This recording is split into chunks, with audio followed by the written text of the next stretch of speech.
The wreckage from that KC-130 refueling aircraft that came down in a soybean field north of Jackson, Mississippi was still burning into the morning. 15 Marines and 1 Navy member are known dead. The military will only say the plane experienced a mishap in midair. David Begnaud is there. 352, it's going to be 10-8 and route to plane fire. When the rescue crews arrived, heavy flames and a smoldering wreckage were all that remained of the Marine Corps Reserve transport aircraft. Crews rushed to put out the fire and search for survivors. At least 16 people have been killed. Yeah, state agents, local agents, fire departments, first responders, we had a lot of agencies out. LaFleur County official Fred Randall insists that the area around the crash site is still unsafe. We don't want nobody out there. You have fuel everywhere, so we don't want anybody without responders in the area. The plane is a KC-130 4-engine turboprop plane. It was being tracked by air traffic controllers in nearby Memphis, Tennessee. At 20,000 feet, it suffered a catastrophic failure, plunging out of the sky. As it started to fall, the plane went radio silent. The KC-130 can be used to refuel other planes in midair and often carries additional fuel as a result. Military plane just wrecked.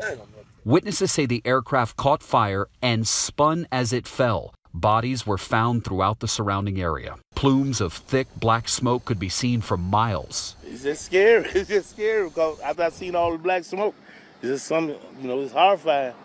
The military has been rushing since last night to get to the family members of those killed in hopes of notifying them before they find out somewhere else.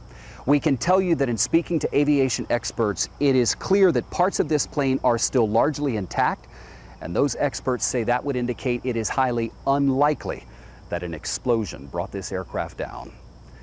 David Begnaud, CBS News, Itta Bena, Mississippi. Back here, 2 gunmen are on the run after trying to shoot their way into a Jolton McDonald's. The would-be robbers first tried the doors early this morning, but they were locked. Then they fired a shot through the drive-thru window. When that didn't work, they drove off in a green SUV with out-of-state tags. There were employees inside at the time, but fortunately no one was hurt. And investigators still looking for a shooter in Rutherford County this morning. Police tell us a victim was found with a gunshot wound inside the Bojangles on Murfreesboro Road in Laverne yesterday. Right now, they're still not sure where the man was shot or who did it. No one else in the fast food restaurant was hurt. If you know anything that can help investigators, call Crime Stoppers at 615-893-STOP. We're now hearing from the man behind the shocking video of a car slamming into a cyclist along the Natchez Trace Parkway. Take a listen. The video shows you keep going. Why didn't you stop? Because I didn't know I hit him. I didn't know I hit anyone. As I said, there's not a scratch on my car. I might have had the radio on. And I didn't know what happened until I got home and people were making death threats to me on my phone.